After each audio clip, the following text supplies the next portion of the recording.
Lično obeležje sretanja stare i nove emigracije i kao simbol njenog hrišćanskog i humanog rada. Sretanje Gospodnje u Srpskoj bratskoj pomoći počelo se slaviti 1953. godine.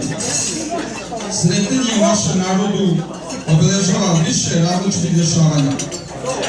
Pored crkvenog praznika, ovaj praznik je duboko utisnut u identitet srpskog naroda. Srbija na sretanje proslavlja Dan državnosti, koji se na sretanje slavi u znak sećanja na 15.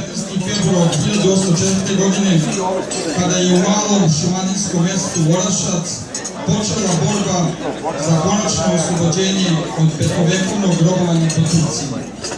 Istog datuma na sretanje, ali 1835. godine, knez Miloš Obrenović proglasio je prvi srpski ustav, koji je smatran za jedan od najmodernijih u Evropi tog vremena, kada većina evropskih zemalja nije ni znala za ustav. Ovaj datum je uzet kao početak stvaranja moderne srpske države i kao nacionalni praznik slavi se od 2001. godine.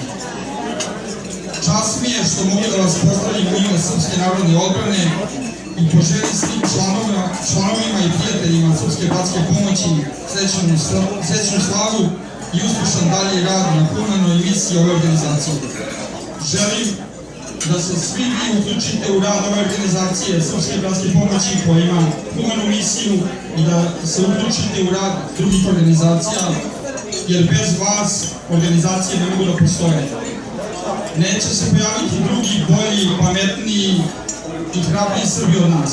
Mi smo ti koji moramo se uhvatiti u koštac sa svim problemima i da pomognemo koliko ko može, koliko ko ima vremena i volje, kako bi srpska zajednica u Čikagu bila što jača. Hvala vam svima.